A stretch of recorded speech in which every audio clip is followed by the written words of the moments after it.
to the recording. Now, first of all, I just want to say that these videos, when you come into this on Monday morning, they are going to be set up in a different format because once these videos are going inside of this Facebook group here, they kind of tend to get lost and you got to go search for them. And I just want them to be laid out there step by step. This is what you do, module 1, module 2, module 3, and so forth. So that will be up when you get up Monday morning. You best believe, and I'll have a link for where they're at. I'm going to be working on just getting all that stuff together this weekend so that it is in a more formatted venue for you. So with that being said, what I want to do is I just want to kind of go back. You know, somebody should always be like, "Are you recording this?" Right? You shouldn't let me forget to hit record something. Okay. I just be flying so much. I did hit record. My bad. Yeah. See, now you know I'm crazy because I hit record and I don't even remember. Right?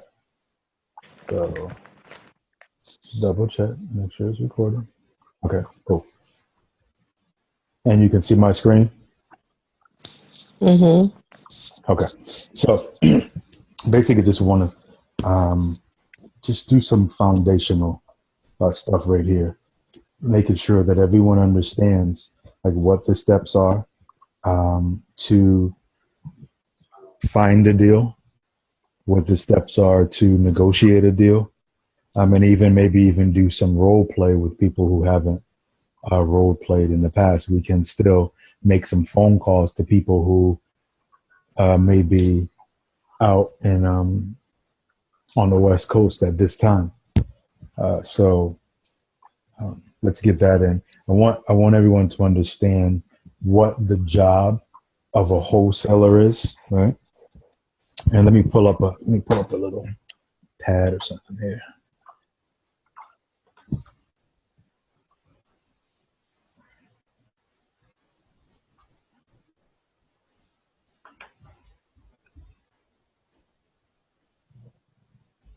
Because this really is never going to change.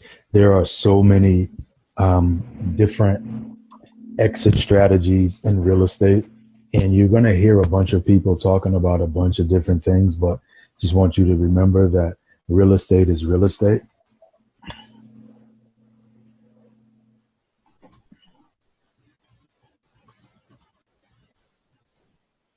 This should be very informative here. Let's just make that a little bigger. Make that in the middle.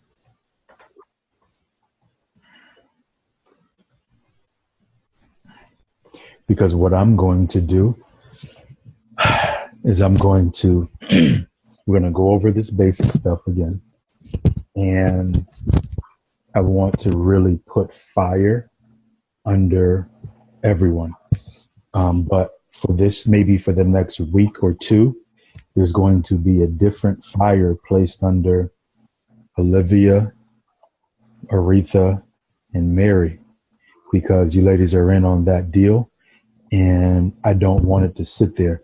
It's important that that property gets sold off ASAP because number one, it's going to do a lot to your subconscious, going to let your subconscious know that, listen, this can be done. I can do it.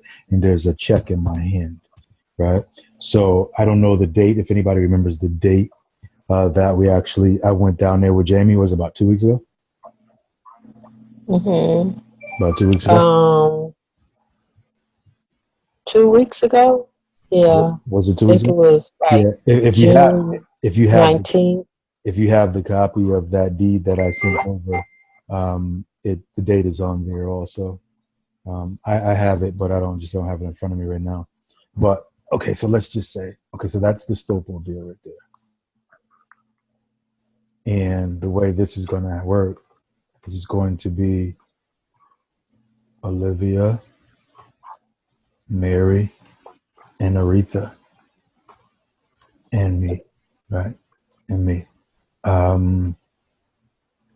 All hands on deck. Red alert. Attention on deck.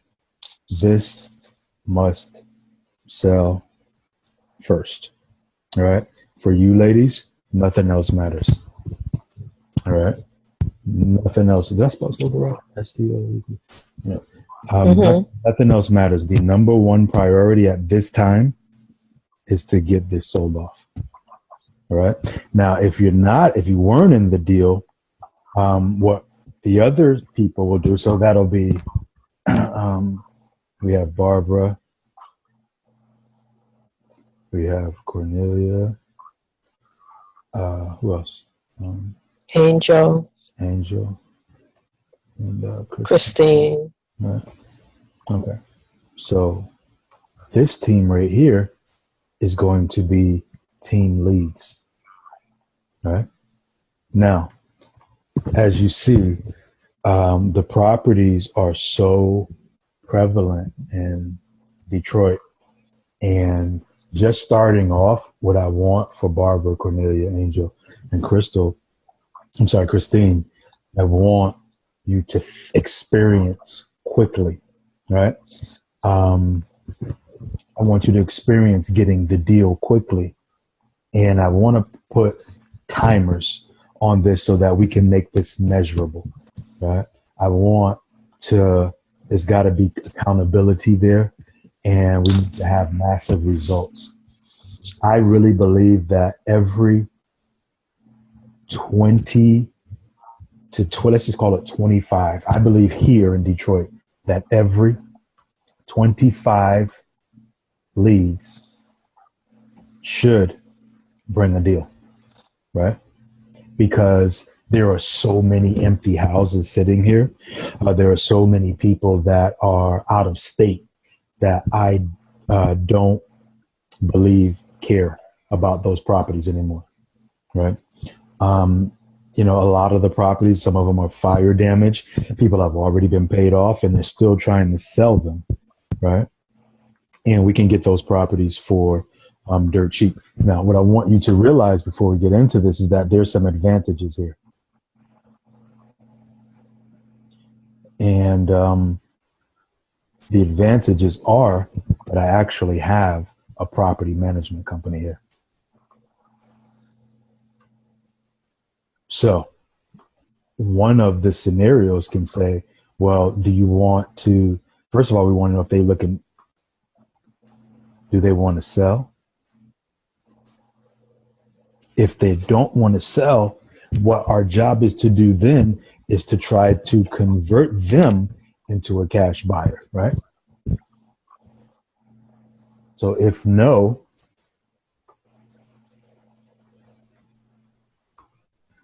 try to convert owners into buyers, right? Now, what you have to remember in anything in sales is that every seller is a buyer, right? And vice versa.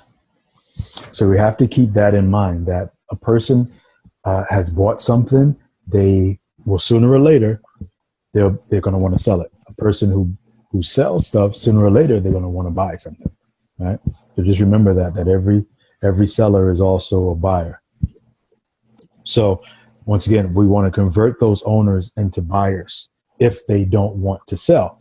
And then after that, so you have number one here, right? Number one, do they want to sell? So then step number two,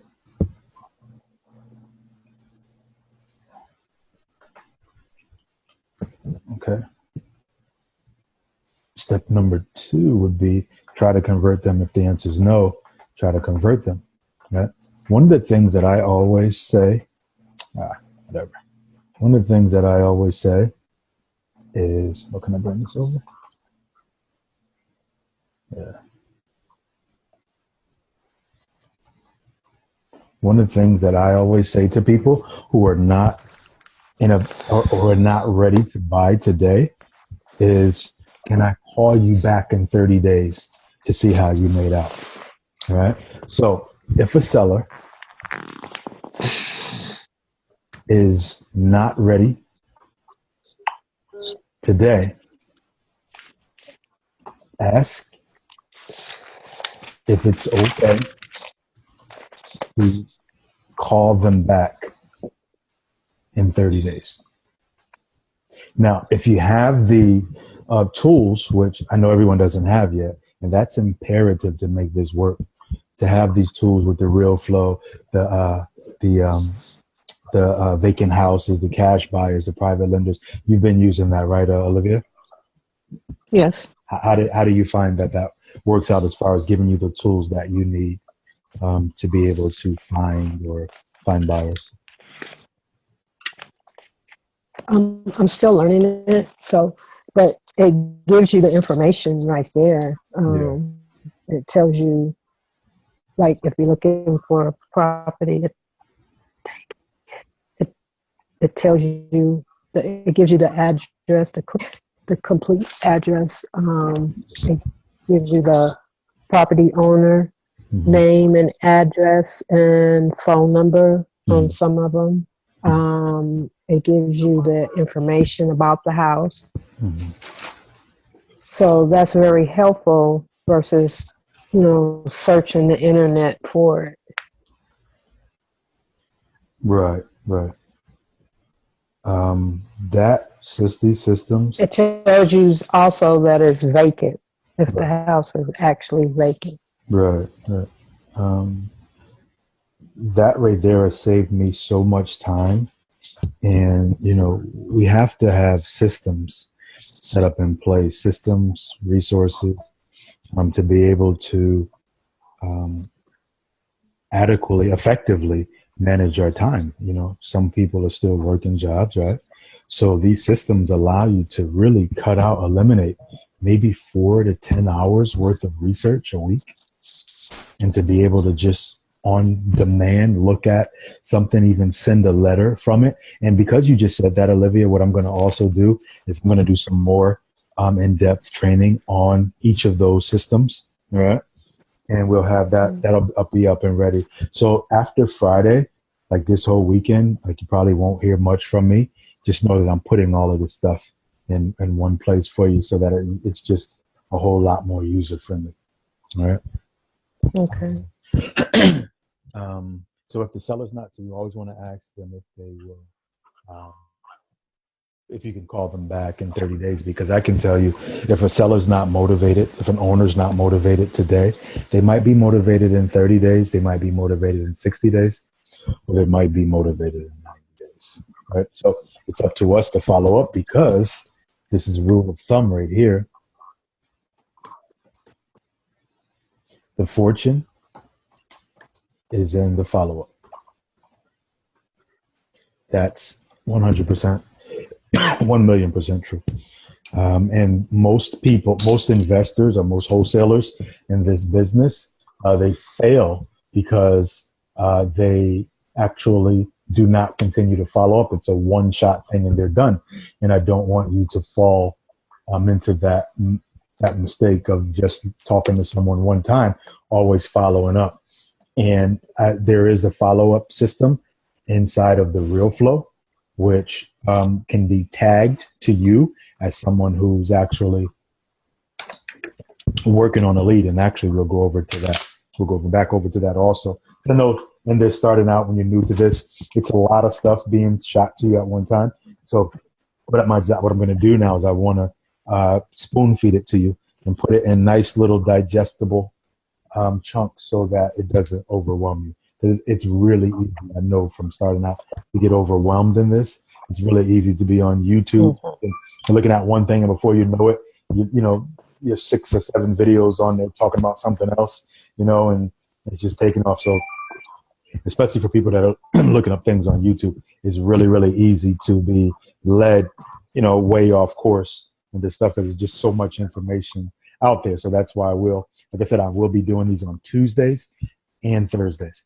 Now, they may not always be live, but at this point, I just think that it's better for you to have the information there to be able to go and look at it at your leisure, instead of waiting for a Tuesday or for a Wednesday. And so, if you're not there on a Thursday or whatever, then it's still always there. You go back in, put in your password, username, password, and you have access to those videos. So I'm really gonna dumb them down, so that like a fifth grader do a deal on this.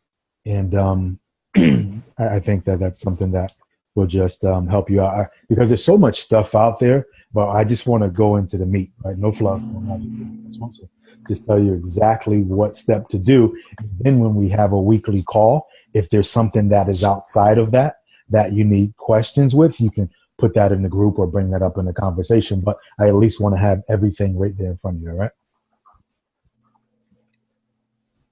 Okay, so let's talk about what wholesaling is. And instead of me saying what it is, I'd like to get answers from you ladies. What does it really mean to be a wholesaler? Because that's what we're going to be doing. When you're not putting up your money, you're wholesaling properties. So what's a good definition for wholesaling? Is there feedback when I talk, or you're good? You're good. Okay, cool. From what I remember, a wholesaler is someone that connects the dots. So they kind of fill in between the seller and they find a buyer. So through some form of contract, something's assigned over to them where they have permission to market the property, they have permission to adjust terms here and there. That's all I remember. Okay, that's good.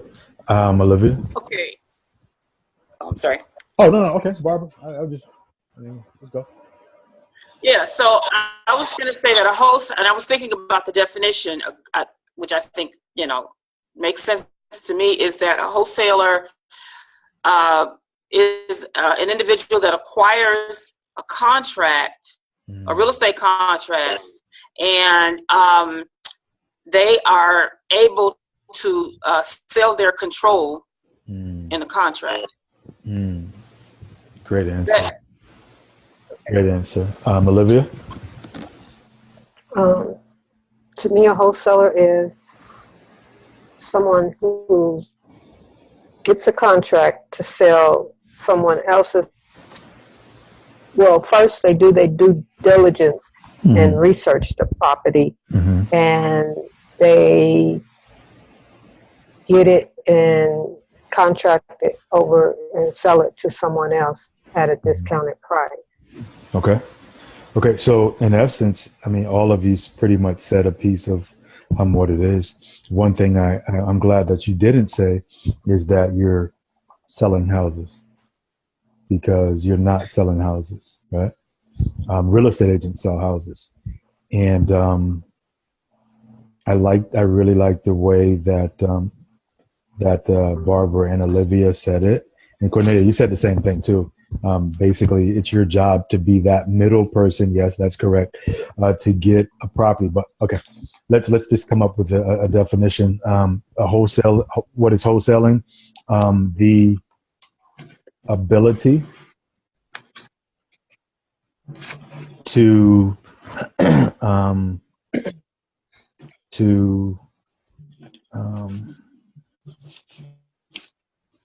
get, what happened?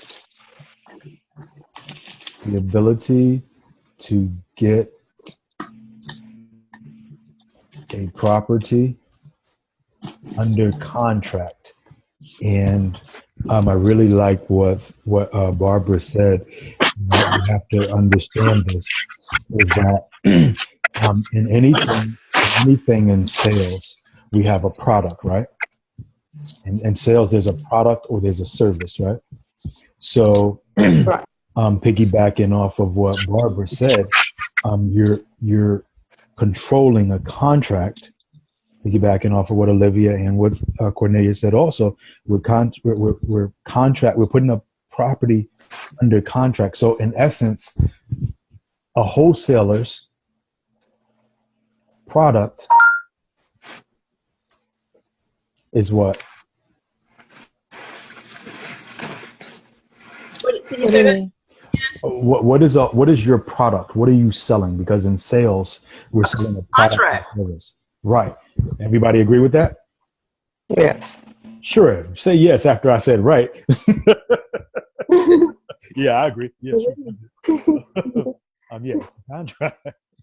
Right. That was easy, right? Like, oh, I'm gonna say yeah. He said it's right. I'm gonna say yeah.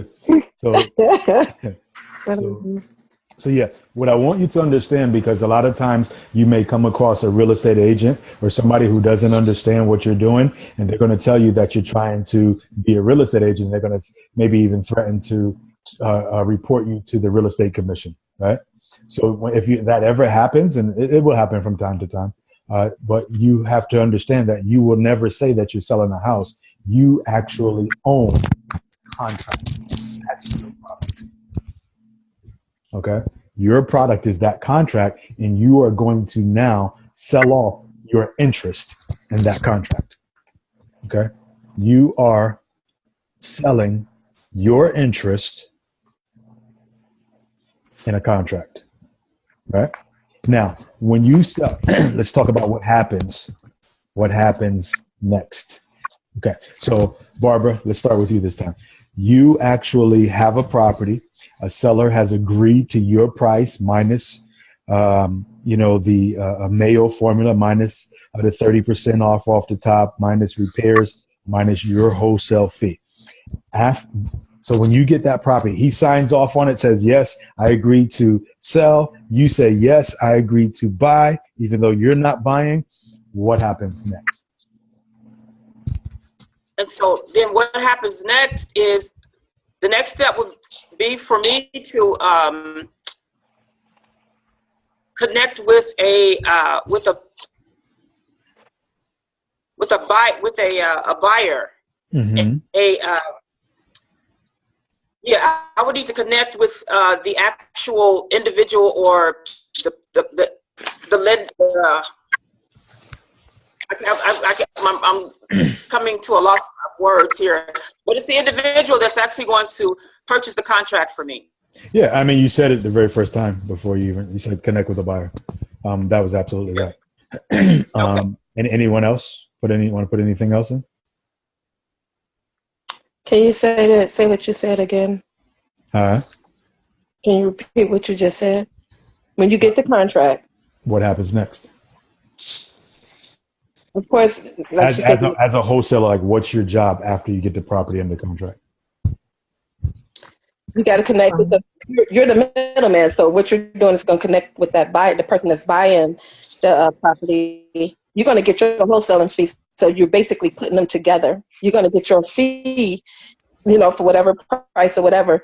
But is it about assigning the contract to the person that's buying the house? That's selling the house? That's how we get paid. We're not selling the house.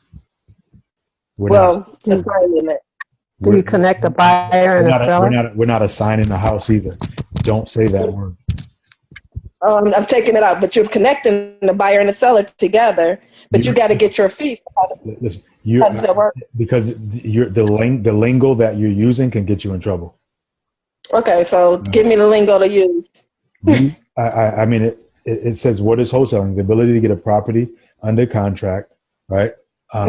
Your product that you're selling off now. You're not selling the house. You're not the owner, right? Right. You're selling the contract. You're selling the contract. So any other lingo where I'm selling houses, I flipping out? No, you're not.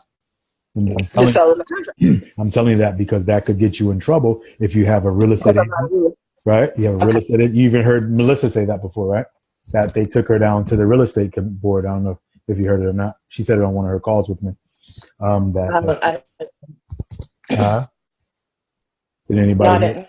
No? Okay. So our job is to connect with a buyer. It is to connect with a buyer to assign the contract, right?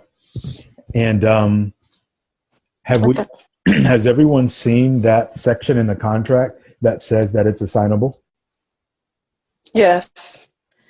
But okay, forget it. Okay, nothing. Yes, I've seen it. I see them all the time. Olivia, have you seen it? Not that I can recall. Probably have, but not that I remember. Barbara, have you seen it? I've seen it before. You have seen it? Okay. Is Cornelia still here? I can't see her picture of her. No, I'm here. I'm here. Okay. Have you seen that before? Here. No. Okay. So let's just pull that up. I want everybody to be aware of that. Like, I want you ladies to be super, super sharp.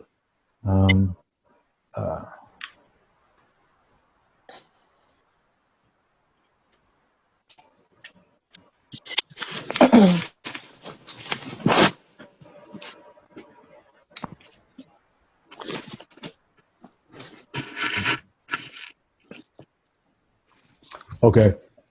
Now, there's going to be all different types of contracts. So this is not like what every contract is going to look like. All right. But let me just see here. You see right up here where it says agreement on the 4th of May between Stanley Seller and Jones Capital Group and or assigns.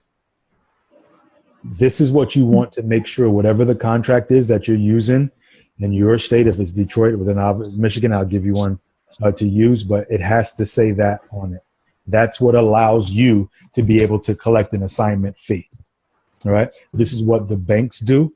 When you start, if you buy a home, you start with one bank at the closing table, right? Maybe you got applied for your mortgage through Chase, but then when you get to the closing table 45 days later, they tell you, hey, we need you to sign off on this paperwork because there's going to be a third party that you're going to send the money over to. And maybe that's, Countrywide, which is not even in existence anymore, but maybe it's Countrywide Mortgage, right? So what the bank has done is they've assigned their interest in the property, and you can do that as long as it says that. And even the real estate contracts, let me see if I can find one of my old as is. You know what we'll do? We'll go to, just go to Google, and let's go to purchase and sale contract. I know you got started. As is, okay. As is purchase and sale in Florida. So this contract here, this is what I use in Florida all the time, right? And I want you to see this because this is the contract that the actual Florida realtors use, right? So the bar association, the attorneys have actually created this. So never let anyone try to tell you that you can't do this, all right? It's your job to be the wiser of anybody who tries to come and tell you anything different, right? You need to know what you know, okay? Without a shadow of a doubt. So as you can see right here, this form has been approved by the Florida Realtors and Florida Bar. So if whatever state you're going to use, if you're going to use their contracts, sometimes I'll use mine, sometimes I'll use theirs. Just really depends on who the seller is and whatever. So as you can see, all of this is an as-is contract. Florida Realtors wrote, Florida attorneys wrote this up. So let me just. So do they all say that? Like for Texas, would they say that too? Yes, you can ask for an as-is contract. What that means is like people who are selling their homes themselves for sale by owner guys, they use the as-is contract because they don't want to go through all of the contingencies, inspections. They just want you to buy it straight from them like that. Right? So I just want to find here where the clause states. Okay, let's just go through it. Let's go through it. Right up top, you're always going to have the seller, right? If you can't find out who the owner is, typically it'll be on the either the tax assessor's office or the property appraiser. But if you just for some reason don't know who it is, for seller, you could always put owner of record. All right? Okay. You learned that in real estate school, Olivia? Yeah. Yeah, you can put owner of record. Now the buyer is going to be, it can start out in your name. It can start out if you got a company. It can start in the company's name. Down here, just going to be the property description. That's self-explanatory.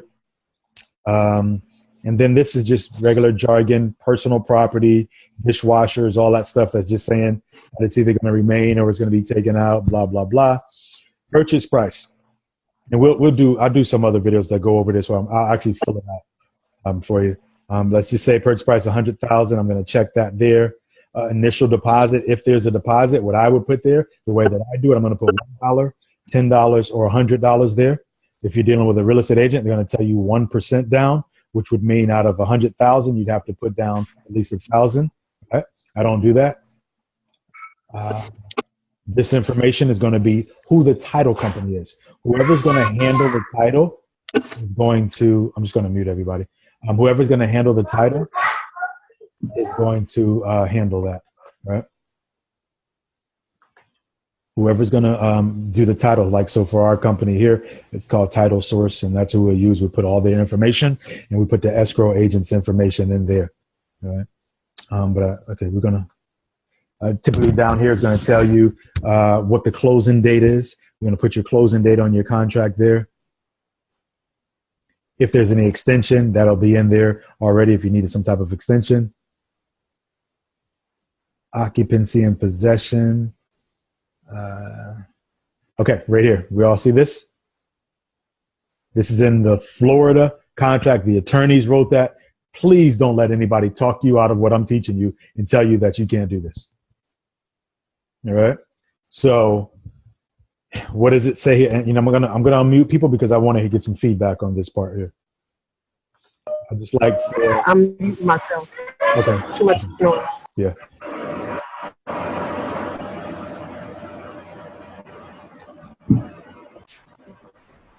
Okay. So would somebody just read that number 7 for me? Assignability. Buyer may assign and thereby be released from any further liability under this contract. May assign but not be released from liability under this contract, or may not assign this contract. Okay. Barbara? Yeah. Which one would you, which box would you check, Barbara? So I would, see, may assign thereby be released from, yeah. So, and I Barbara's would, go ahead, Barbara. yeah, the buyer, the first check number 1, buyer may assign and thereby be released from any further liability under this contract. Okay. If you're going through real estate school to become a real estate agent, they're going to tell you the only thing you can check is may not assign this contract. Because remember, the buyer gets, the broker gets paid when you sell, right? Because you have to report to the broker. And if you're assigning it, they don't want you to do that. But in all honesty, that would be what you would think it would be. But when you're dealing with a seller, an owner, you would check may assign but not be released under this contract. Because you got to think of it like this. To that seller, you're just coming in and you're taking control of his contract, his property, but the contract is between you and him, right? So if you're going to sit there and tell him, I'm about to bounce on you and I don't want nothing to do with it, that's not going to make him feel too comfortable. Okay. So what I do is I say that I may not, I don't care. I put I may not be released from the contract. But remember, you're assigning it. That person who's stepping in is stepping into your shoes, so they can't be released from it. Because sometimes you'll have a wholesaler will try to get you to assign it to them, and they try to assign it to somebody else.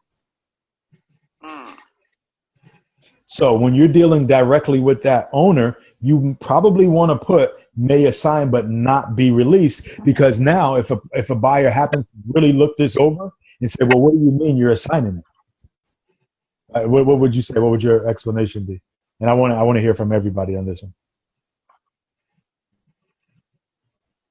You can't really give a good explanation, can you? Because it doesn't seem seems a bit dodgy, you know. Barb?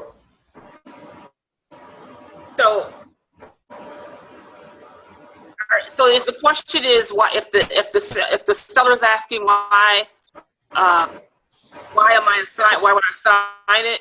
No, not why would you assign it, because I'll tell you what to say to that part. But Can you read? Because there's noise and I couldn't hear. All right, let me mute myself. I think it's me. Okay. All right. Okay. Let me make it a little bit bigger too. Okay. Oops. Now, what's the question on the floor? Okay. The question is, hold on one second. The question is, what is your reason to the buyer that you want to be released from further liability under my house that I'm going into contract with you for?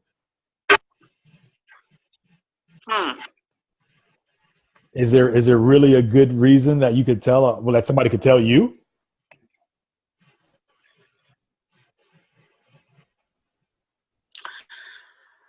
Oh, well, as an owner, I can tell you I'm not doing business with you if you tell me that. Yeah. So I'm doing a contract with you, but I don't know who's going to end up with this, because you're telling me that you're not liable anymore, right?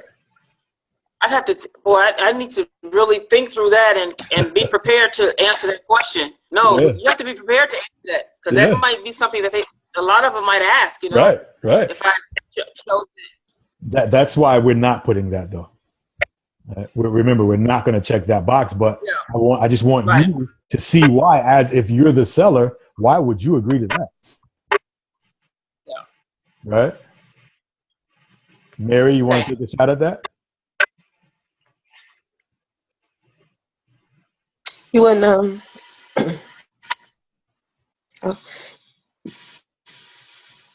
you would not tell someone that you, because they want to know somebody's going to be, at the end of the day, they want to know that if they're signing property use, somebody's going to be accountable. Right.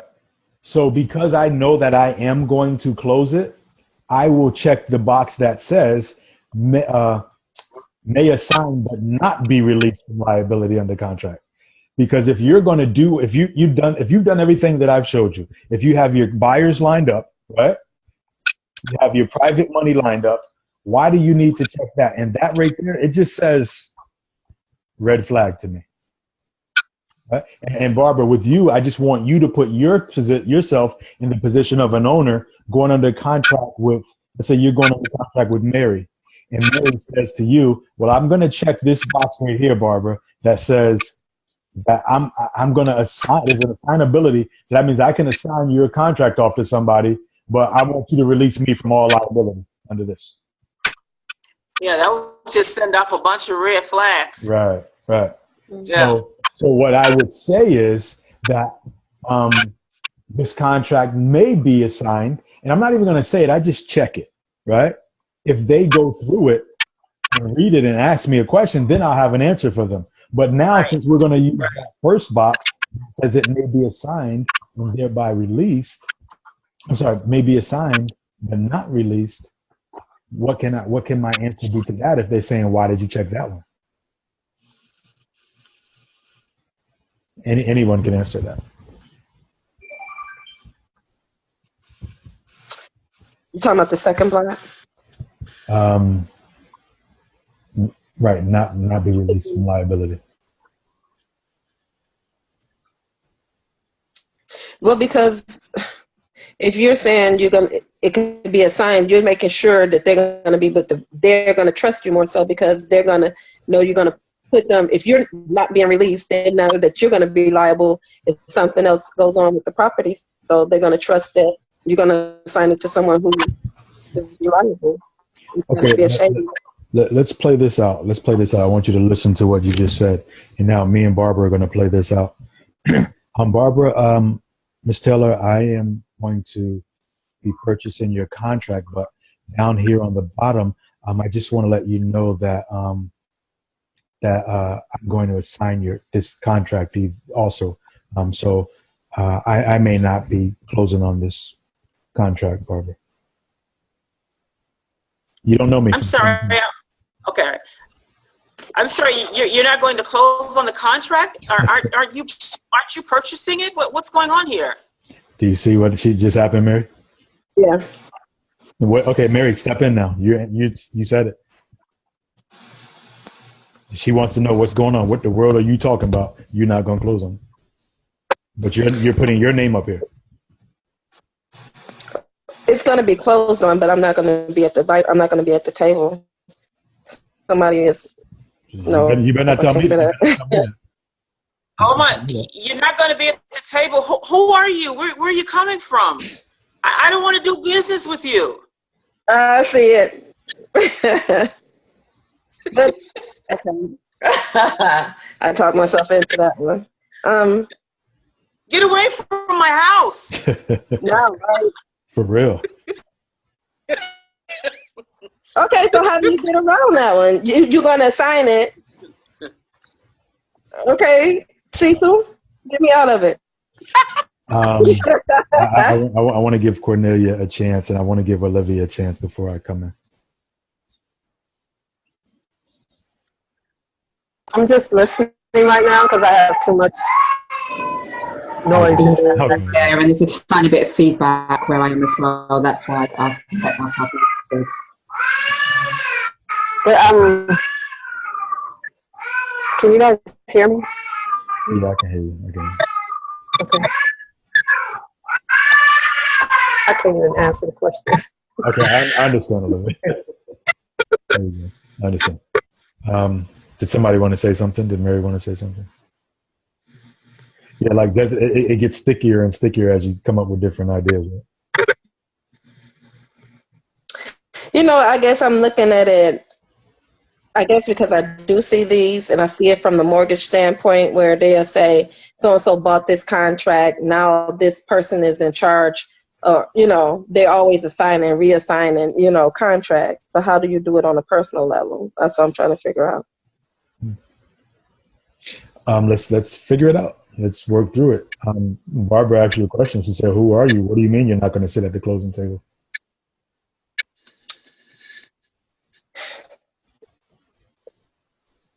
I want to see how you bounce back from that one. I'm trying to figure it out. That's why I have you.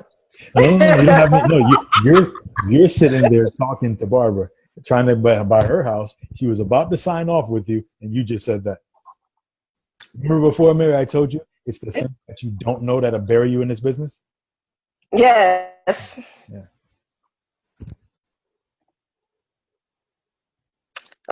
Okay. This is the battle, the playing field, the practice field. She asked you a question. You got to answer. I'm trying to. Okay, but I don't want to just bury myself some more. But listen, you're sitting in front of her right now. You're gonna keep being quiet? Yeah, I'm thinking. Okay, no, of course I wouldn't do that in front of her. Kick you out of the house now. I probably wouldn't have answered the question. I wouldn't have went in there without blindsided, without knowing the answer, to be honest. Yes, you would have. I would have known the answer. Why are you assigning this contract? I'm sorry? No, you would have went in just like you did right now. You would have did exactly what you just did. Because you don't know. You can't answer something that you don't know. But I'm saying I would have known the answer to that before I sat down at the table. Like, hey, you know, this is what this is about. So I wouldn't have known the answer. I wouldn't have been blindsided. Yeah. No, you're thinking too much. Because if she would have called you today, and I said, Mary, go ahead, check it out. She's ready to sell. And you would have sat down. We never even had this conversation. It's just coming up right now with you and her in her house. What are you going to say?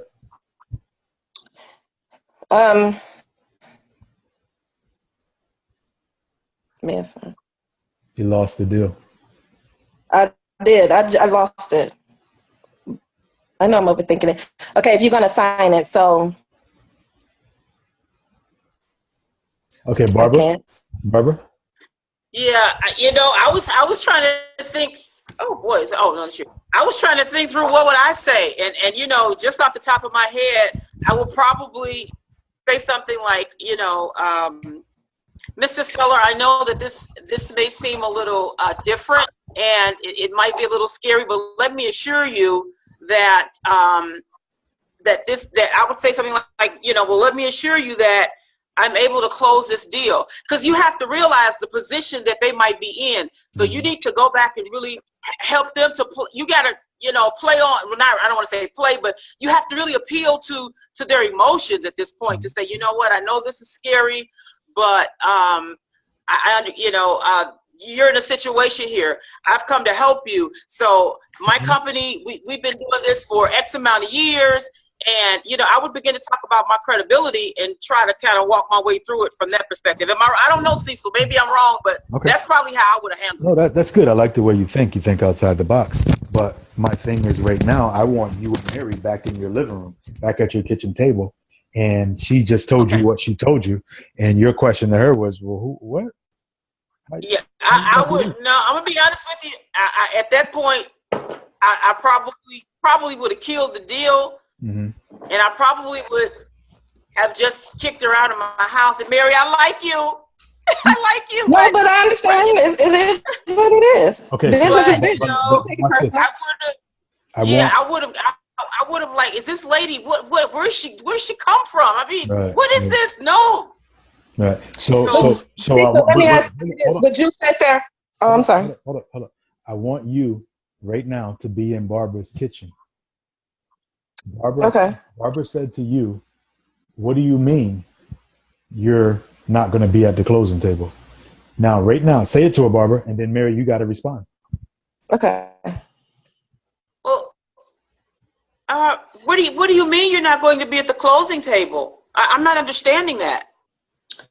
Okay, what it is I know somebody who's interested in this property, and I've been looking for it. And what it is I'm gonna get you the money that you're looking for as far as selling. You know somebody. You know somebody. I thought you were gonna be the. I am gonna be the. I'm gonna be the conduit. I'm gonna put you with someone. The conduit. Well, I'm gonna be the one. You just signed your name saying that you're the buyer. But okay, see, that's just it. Okay.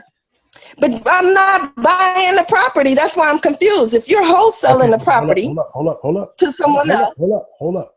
Barbara, she just said, but I'm not. I'm the in-between person, right? Hold up. Barbara, she just said, I'm not buying the property in front of you. You're not talking to me. You're talking to Barbara. You're in her living room. You know what, ma'am? I'm talking to you. No, you're not. I just told you you're in her living room. So this, ma'am, when you walked in, when I agreed to meet with you and I spoke with you on the phone, you said that you were interested in purchasing my property. Now you're sitting here in my dining room and you're saying that you don't want to purchase the property. I'm confused. What is this? I am going to purchase it. Well, I'm not purchasing it. You just said you weren't going to purchase it. I mean, are you going to purchase it or aren't you going to purchase it? You've got to let me know. Ma'am, I'm in distress. I don't need this stress on me. Do you know what I've gone through in the past 12 months? This is just way too much here. What I'm doing. What's really happening? What company did you say you're with? I thought you were a legitimate company.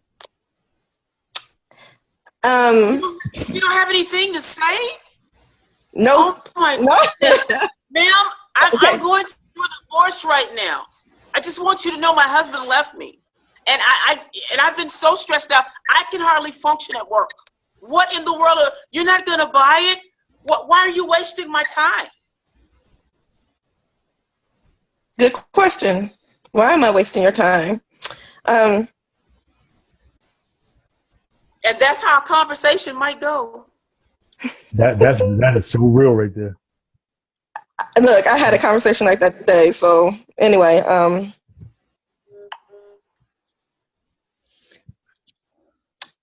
I can't think of the answer, Cecil. Well, ma'am, I tell you what, I've got to I've got to cook for my children.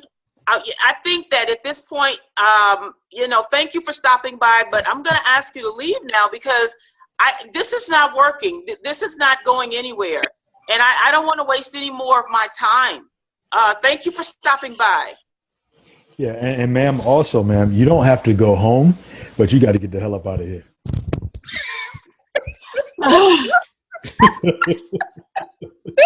Right. Bye. Now, let me tell you this. I don't know too many gurus that even will go into this and tell you what to say. They tell you all this stuff to say, but when it comes down to this, I hear no one talk about it. Nope. And until you live it, how do you know? I know how I know what to say now, because it's happened to me. And me listening to these gurus, I didn't know what to say, and I lost the deal. Wow. So once again, you're not buying a house. Remember I told you from the beginning, you're not buying a house? Right. I think I put in the notes on the other page, right? You are not buying a I house. came in kind of late. Tell me. Huh? If I came in late, so tell me. Oh, you came in late, so tell you. Okay. Okay. Anybody like to know the answer? Yeah, I just went through hell with Barbara. Yeah, I want to know the answer. Because that could be. I want to know. Can you Okay. explain to them that you, I as a want somebody who wholesaler, knows what that they're you, talking about. can you explain to them as a wholesaler that you have buyers? Go ahead. Try it. You Okay. gonna try to live it? Okay. Okay. You see, and here's the thing. Shouldn't Barbara have known that before you got to her house? Right. Yeah, that makes sense. Yeah. Tell them what you do, kind of. Right. Right? You see? Okay. So at the beginning, when they spoke over the phone, so let me just say, me as a wholesaler, if I called about a property, ma'am, you have a property for sale. I am a wholesaler, and I connect buyers with sellers. I do have a list of people who would buy, and I can connect one of my buyers to buy your home, or I will assign one of my buyers. I don't know the lingo to say it, but Mm-hmm. you know what I mean. I have a buyer that would buy your home. That's decent.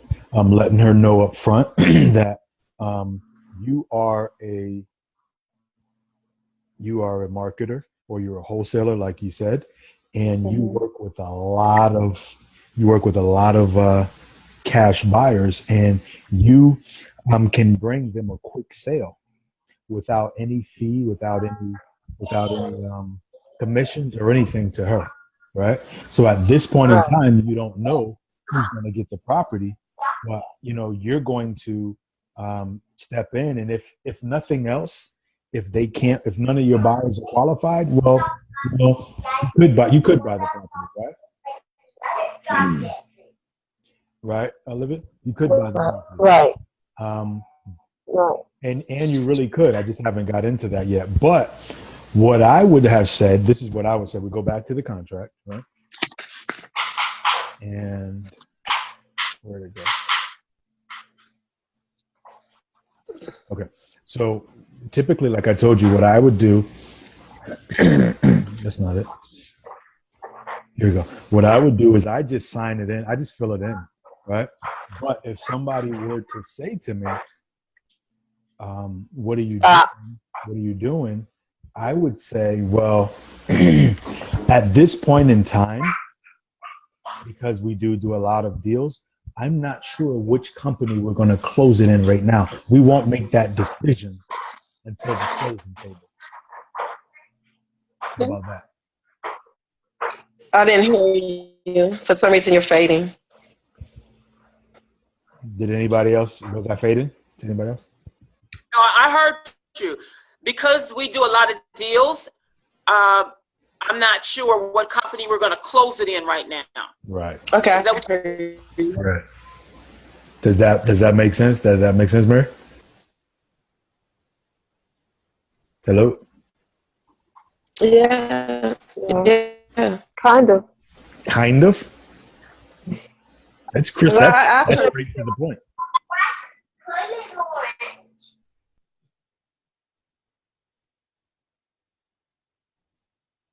And what it made, when you said that, what triggered in my mind, I thought about, I sort of connected a wholesaler with like being a broker, because brokers, they shop those loans, or they shop them, and they have they have a conglomerate of partners that they'll shop the loan to. And so I think if we go from that perspective, and really, to be honest with you, it's the truth, because we're going to shop this with multiple buyers, right? And for me, in my mind, I wouldn't tell them exactly. I would say something like, I have partners. I talked about partners, and that I have to, or something like that, and so that they'll know that that I'm partnered and that I have connections. Because people, at the end of the day, they want to trust you, and they want you to be able to sell this. But even in the most desperate state, some people still, they're going to be, if you talk like you don't know what you're talking about, they're still going to be like, wait a minute, So I've used the partners, I've used the companies, and I've also used, like I said, just those typical things. But I'm never going to say I'm not going to sit at the closing table, or I'm not. I mean, that just doesn't sound right. Period. It would never get me to actually sign off on anything. Actually, you don't have to sit at the closing table, because even sales agents in real estate don't sit at the closing table. Right. We know that, but you don't. But we shouldn't tell them though. You don't tell. I shouldn't tell them that. I shouldn't tell them that, Olivia. I got that. Right. You shouldn't tell them that you're not going to sit at the closing table. Right. That's there's no need to say that. That's too much If information. I'm trying to get the property under, it's a need to know, and all that other good stuff. And I put myself in that predicament. Okay. So just wanted to show you that contract.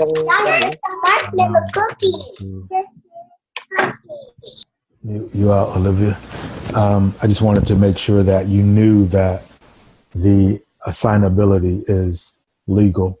You're not doing anything wrong. It's even in the real estate commissions in their contract. So you'll never let anyone talk you out of that. That's the main point of it. All right. Okay. All right. So, we connect our buyers, and we assign the contract. We are not selling a house.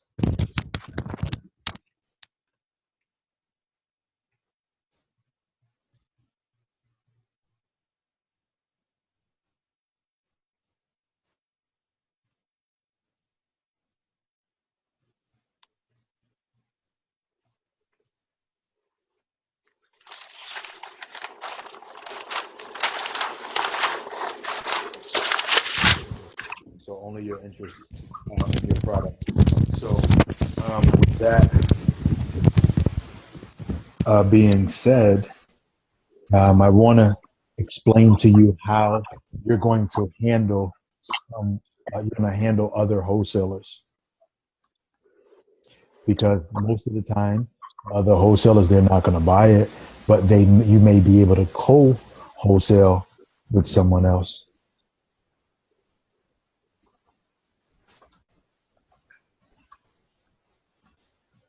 I think, was that Olivia that I think we were talking earlier, and she said that she came across another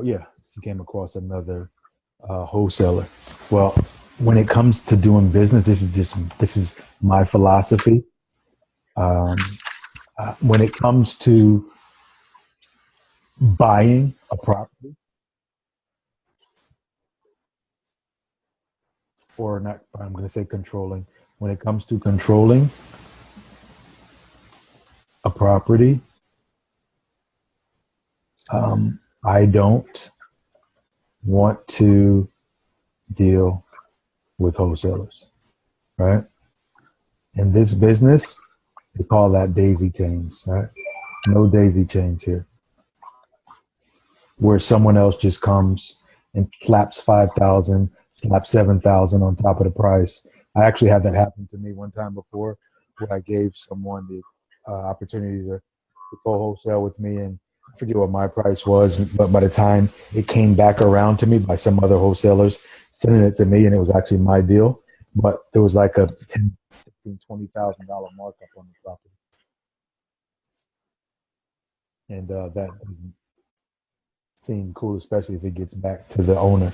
So if you can just keep in mind to only deal with the owner or the direct person to them, but you just want to deal with the owner. I don't know, Olivia, if you can talk right now, but if you just wanted to Yeah. speak on what happened with that wholesaler with you. Well, there was a property that I called on, and the guy, they were selling it for $19,000. Well, I didn't call, I emailed him. And so I asked him, is that the lowest price? Because he told me he was the wholesaler. And so I was like, well, is that the lowest price that the owner will go? And he emailed me back and said, well, my price is $5,000 because I'm the wholesaler.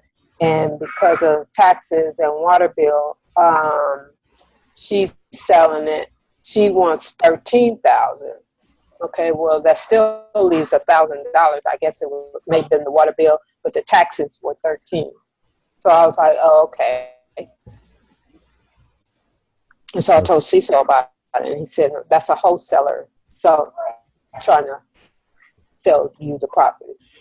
Now, let's talk about, thank you for that. Let's talk about how we handle these wholesalers.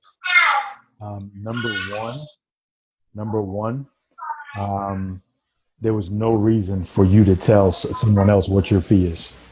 Number one, right? So to me, that person's an amateur. Doesn't even know what he's doing. Number two, okay, so let me just put it down. So number one,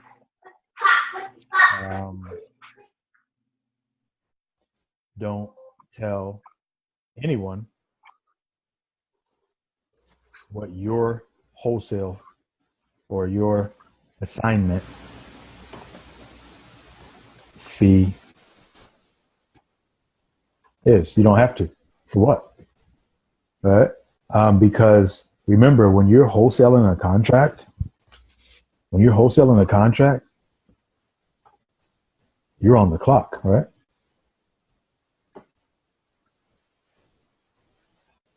Right? You're on the clock, right? So, whenever someone and this is what I did even with Jamie, is I break everything down, right? Well, what's the water bill? Well, how much is the electric bill? How much are the taxes? I want to separate everything, right?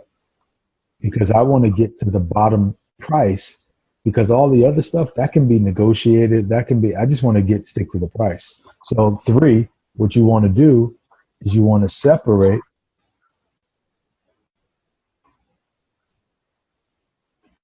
all expenses, utilities. Whatever. Huh? What do you say? You want to separate all of that stuff. Number 4, when you really understand the game, they've already given you the address of the property, right? So let's say today is July 1st, right? This person probably has the contract for 30 days, right? What if you contacted him back? Remember, I always said the fortune is in the follow-up, right? Watch this. What if you contact them back in, I don't know, 25 days? What happens differently at that point? I think they're a little bit more susceptible to do a deal, because now there's a time factor. Yes. Now they've just turned into just like what we look for motivated sellers. Right? This is why I tell you, you have to build relationships with people and you have to follow up. If you're not going to follow up in this game, you're going to leave a lot of money on the table. Because the guy that says to me what he's making for his wholesale contract, number one, I know he doesn't know what he's doing. Number one, I don't have to say it to him. He doesn't know what he's doing. So I can contact him back. And I know typically you're going to have a contract for 30 days, right? So I'll call him back in 25 days. And what can I say in 25 days?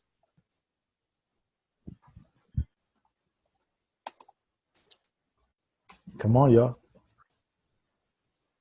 Ask him, is he still holding on to that property? Right. You sold the property. Right. Is it still available, right? Yeah. If it is, guess what he is now? This is how the players make money.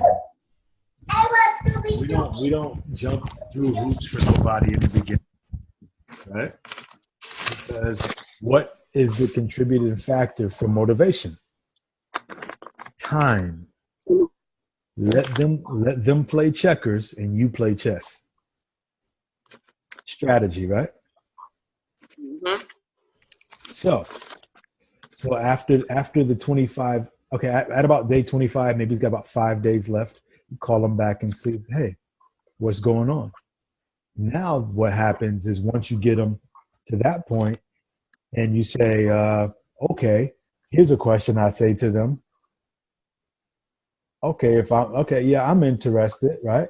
I would say,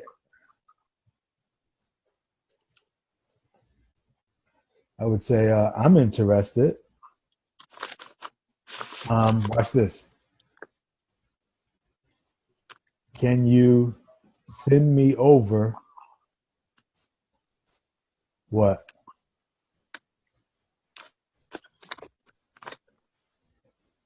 Oh, the contract. Not the contract. I mean, oh, I'm sorry. Can you? So you? No. Can you send the me title? over? Huh? The what? What'd you say, Barbara? The title? The title? The title work. Okay. The title work. Now, watch this. You want to talk about some player OG stuff? How many of these guys do you really think had title work done? Mm-hmm. Slim to none. I can tell you, slim to none.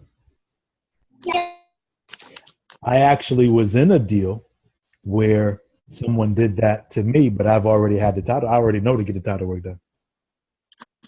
This is how you know when you're dealing with amateurs. Remember I told y'all at the beginning, you're going to be better than these dudes out here? Yep. They won't do this. And if they did, this is what you say to them. Oh, can you send me over the title work? What happens, Mary, if they say no?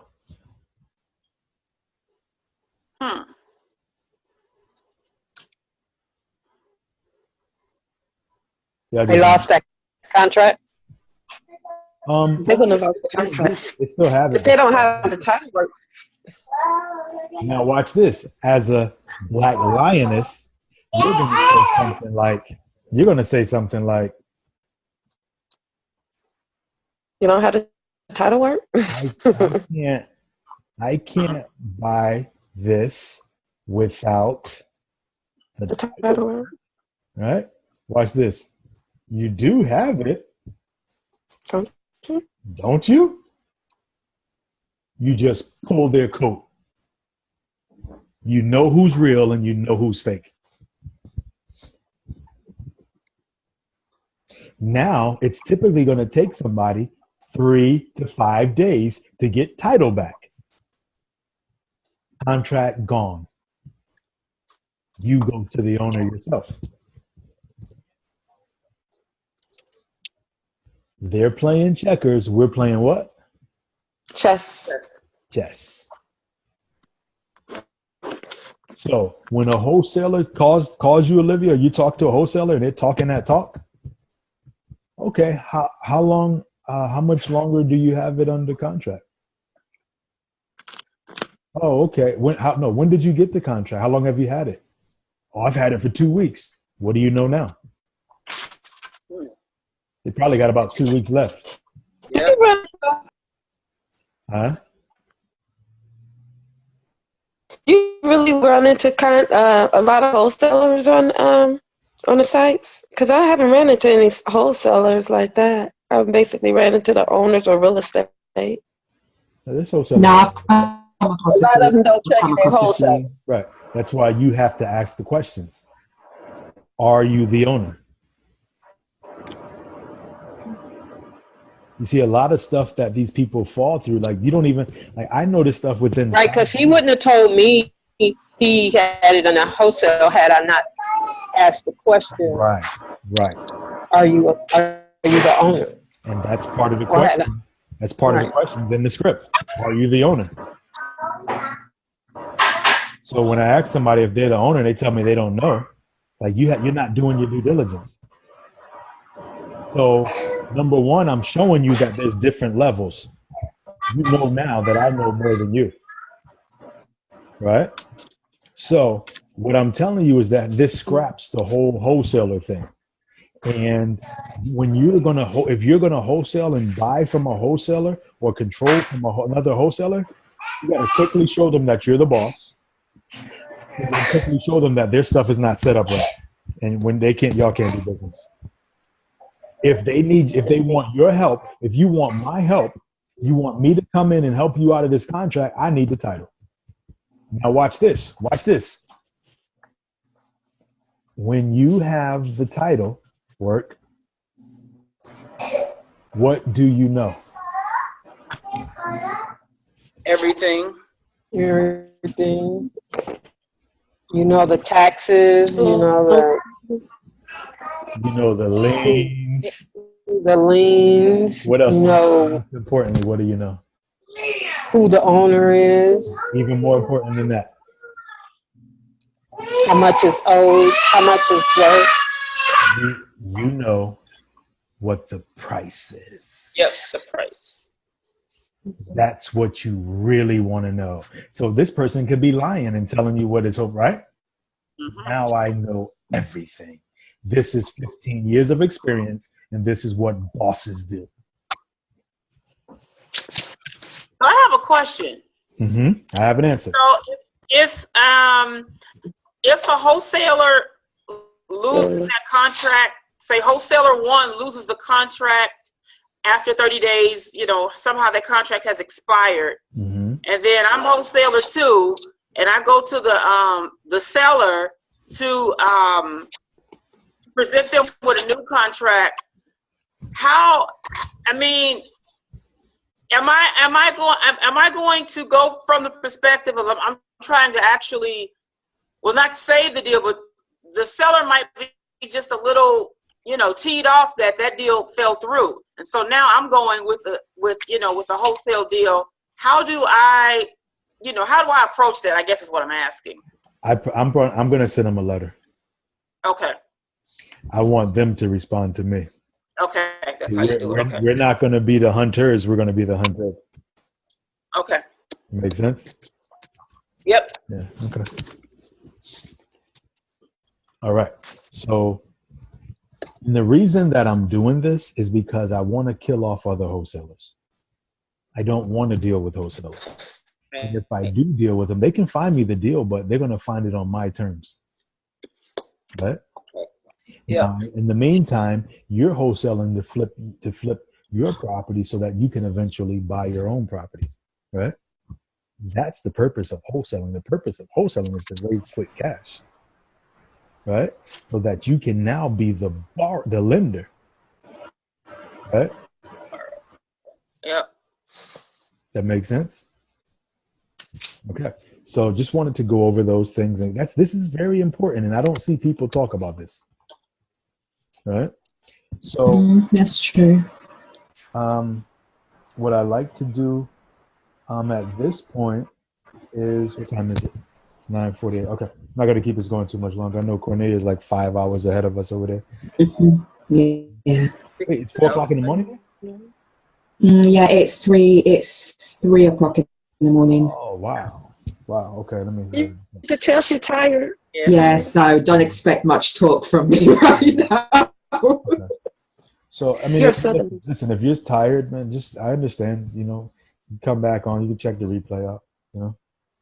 Yeah, that's true. Don't feel bad. All I mean, it's 3 a.m. Get you some rest. All right then. Good night, all. All right. Good night. Bye bye.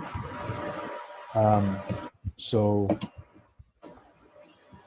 like I said, I just really want you to understand what wholesaling is all about and how you differentiate, how you set yourself apart from other people.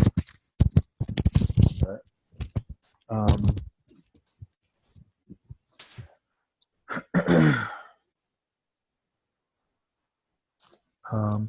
So, as I said when I came in, just going back to the top, when we first came on, we're going to break out into different little segments now, where Olivia, Mary, and Aretha hey, is Aretha here?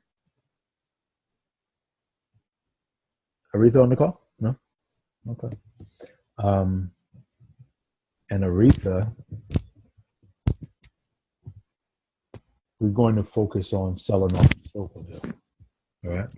So there are different for sale by owner websites online that we can go and advertise these properties on.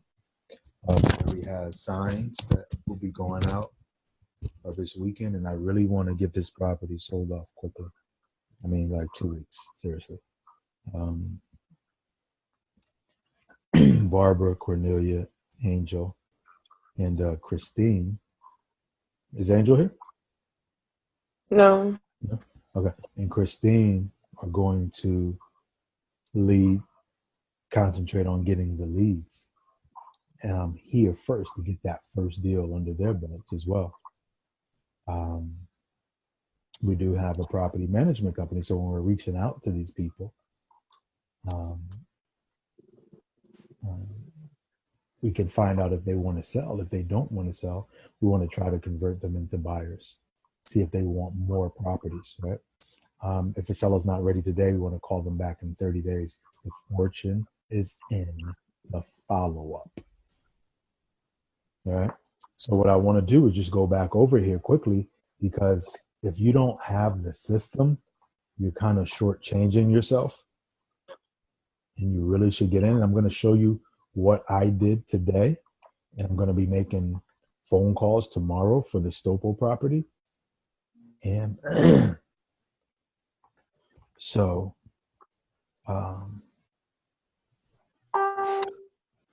let's see. Not a real flow.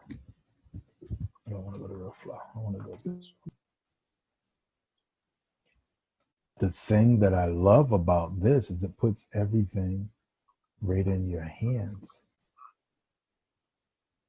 Right? So we know that we have that property on Stopo, right?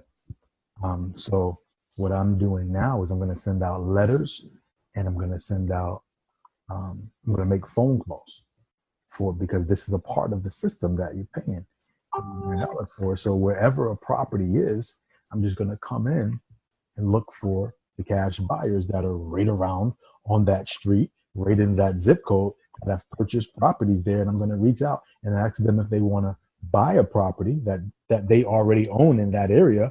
Or if they say no, well, are you interested in buying more property? I'm sorry, are you interested in selling your property? Because we have the property management, right? So, so what I do is I come in and I put the zip code of where that property is, right? And I think it's 48204. Yeah. So I'm looking for cash buyers, people that would want, not wholesalers. These aren't wholesalers. These are people who have bought properties.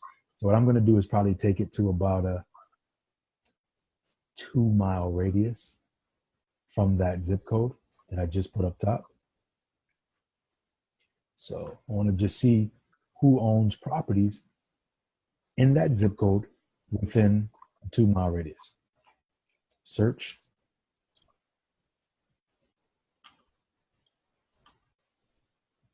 Search. Okay. How many buyers are in that 2-mile radius? 2 to 4. Huh? What does it say? Oh, okay. What does it say here? Oh, 120, 127. Yeah. Do you think it's a good, I got a good shot Oh, at good. finding one buyer? Yep, pencil up. Hmm. Yes. Yeah. Okay. So when I come and look, the key tells me that if it's in yellow, they've done two to four transactions. Right? Oh. The key tells me if it's green, they've done 5 transactions or more. They're serious players. Right? So Yep. you can see right here, Normandy Properties. Right? They've purchased at least 2 to 4 transactions in that company name. Right? So I can come right over here, Normandy Properties. They're in Ann Arbor, Michigan, right? They have on LaSalle Gardens. They have property on Edison Street. This guy, Stephen Bradley, has bought at least done 2 to 4 deals. I have his information. Some of these guys, I have their phone numbers, right? So I print this out and I start making phone calls, letting them know that I have property and they have properties in the same zip code as me, right? If I wanted to just go down a little, let's say I just want to go within a 1-mile radius. These guys have properties within 1 mile, 48 people, right? Let's just see if I see anything that anybody on Stopel. Is that any Stopel? Anybody on Stopel? Anybody on Stopel?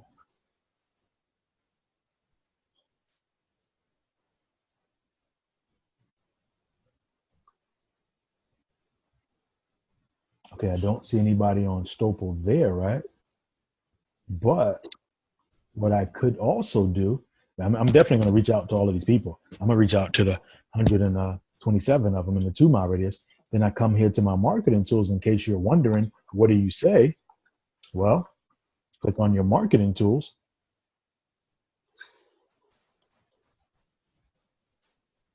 And you go to your phone script, right?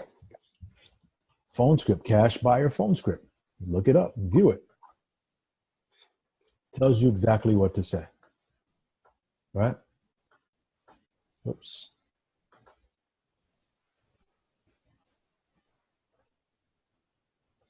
Hey, my name is Cecil Jones. I'm a local investor. I'm calling you today because I was looking at some recent transactions in the area, and I noticed that you bought a property located on Strickland. Right? Are you an investor too? Or I take it, no, it says, oh, are you an investor? Or I take it you're an investor. Listen to their response. The reason I call is that I'm actually wondering if you're interested in selling the property. Right? I mean, it gives you the script. What to say if he says no. What to say if they say yes. Everything you need to know is right in front of you. This is why it's imperative to have this system. $89 a month. I pay over $100 and something, maybe $200, $300 for everything. You got heat maps over here that show you where the hot areas are in the city. Look at that. Look at that. 11,000 cash buyers in there, right? And now I know that these are the hot spots. Look, high density areas where these buyers are buying, right? I can hone in on it. I can go in closer. Right? Go in closer. I can literally see where these guys are buying at, where the hot areas are. right? And I can see those pockets right in there. Right in there. Right in that Harper Woods area. So, I mean, everything you need is right in here. Your phone scripts, your mailing list, your templates, your direct mailers, everything. Set up your tasks and give you reminders to follow up in 25 days for that wholesaler, right? Follow up, right? Boom. Okay. Call Barbara, right? I need to call Barbara today. I need to call her next week sometime. I need to hit her up on the 6th, right? I need to call her. She gets off at 5. She'll be home by 7. I need to call at 7, right? Put my notes. So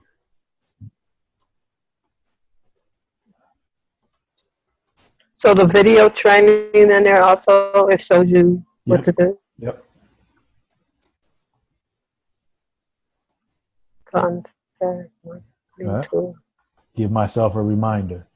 When? You know what I mean? Boom. Remind me with an email. Remind me with a text message. you know. Oh wow. Wow. Come on now. This everything you need is in this system. I'm telling you, between this and the real flow. I mean, and then like I said, huh? You said between this and the real flow. This, the real flow, the vacant house, the cash buyers, the private lenders, everything is here that you need. Like there's no reason to not do any of this, but you got to get the system. You don't have the system, like you just wasting time because everything you need is right here in front of you.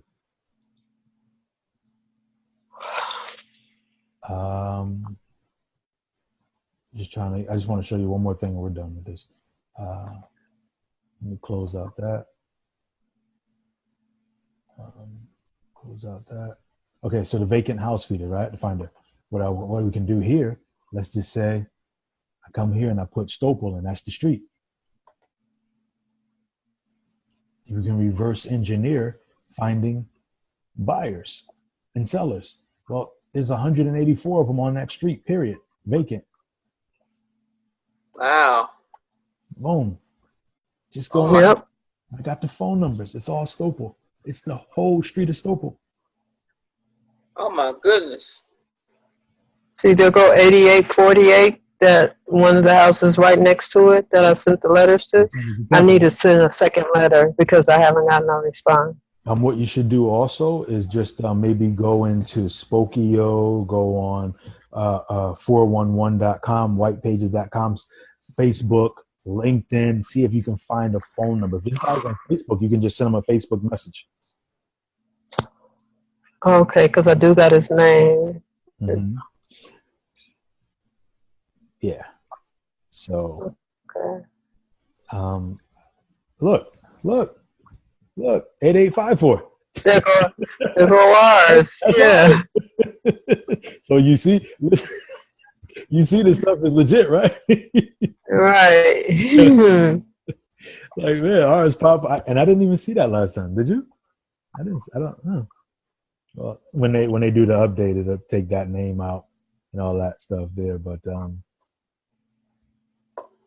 it's there. It's right here in front of us.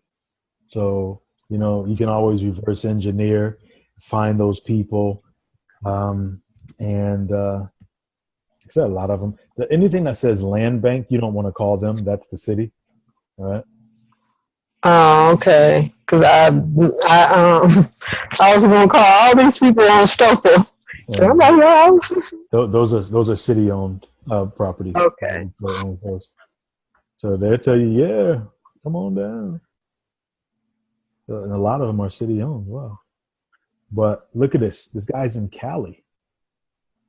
You know what I mean? You can come in and look at the property details. You don't have to go anywhere. You don't have to drive anywhere. Sit down right in Texas, looking at what's going on in Detroit. All right? Boom. Also, I didn't tell you this, but there's a skip tracing system on here also, which will allow you, we're not really signed up for it, but I can, but it will allow you to get all the information, the updated information of where the person is, the phone number, where they worked at, you know, blah, blah, blah. All right. So that's it. I just wanted, that's enough for tonight. Hold on one sec. Just want to see if there's any questions, anything that needs to be addressed. Wait, I do have a question.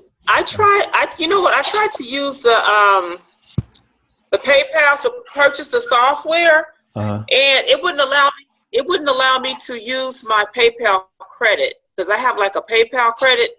I have PayPal credit.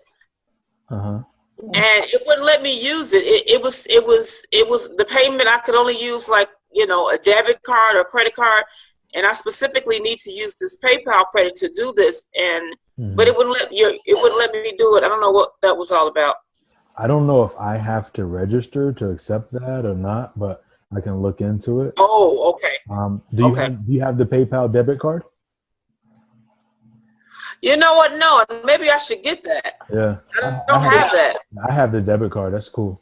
Yeah. I have the debit card too. Yeah. Oh,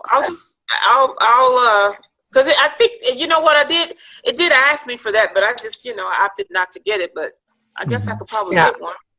I use my PayPal debit card for everything, like things that I buy over the internet or anything that I'm doing that I really don't feel I should give my regular number to. I do the same thing. I use it for my business. Yeah, okay, so that's what I'll do. Yeah. So, yeah, definitely get that. I mean, you can see just how much simpler things can be. I mean, it just gives you everything at your fingertip, and it really will save a whole lot of time. Even if you're going to send letters out, you can send letters out from the Real Flow right online, postcards right online. I mean, it's simplicity, you know, it's brevity. Definitely something that everyone should be taking advantage of. I mean, it's all about the tools, really. It's all about the tools, you know. And if you don't have the tools, it's like just chasing your tail, you know. So, any other questions? Was this some good information as far as this with this assignment? Yes. Pretty good information. Yeah. So like I said, going this weekend, I'm going to put a whole bunch of different videos up there in a format that's, you know, A, B, C, D, 1, 2, 3, 4. That'll be in there. So you'll have that for Monday morning. And, you know, I was going to talk about tonight some other websites, but I'm tired. I know everybody's tired. That'll be inside of it. Maybe I'll do that video tomorrow and just show different places as well that you can go and find properties for sale by owner, scripts, what to say to them, different techniques. You're gonna do the email. I mean, not the email one. The eBay one. Yep, I got it all written down. I'm gonna do eBay. I'm gonna do the different for sale by owners. There's tons of them out there. I'm gonna do LoopNet. I'm gonna show you how I reach out for apartment buildings. Okay. And another one called Bid4. I have LoopNet. They just send me so many things. Like they overflow my email address, and I don't know how to change it.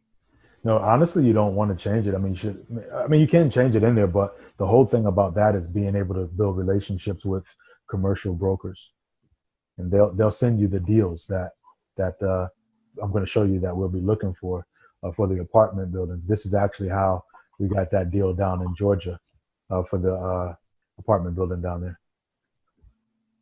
Yeah, because I looked up apartment build. I found like maybe 3, I think, apartment buildings here. I was just looking. It wasn't like I was gonna contact these people, but I was just looking to see if they had any apartment buildings here, and I found 3. Well, no. Wait, is that on LoopNet, or you're saying like on Zillow or Facebook? I mean, on LoopNet. Okay. LoopNet. They had the owner's information. Typically, those will have the broker information. Oh, I don't know. I just put in El Paso apartment units, and it gave me those 3. I wasn't really. I think I wasn't really I was just seeing if they had any apartment buildings here Mm-hmm. that was for sale. Mm-hmm. So There's always they sent me the information. There's always apartment buildings. If you want to follow up on it, I'll let you know a little script that I use to talk to those brokers. Just start getting some practice. Okay, that'll be fine.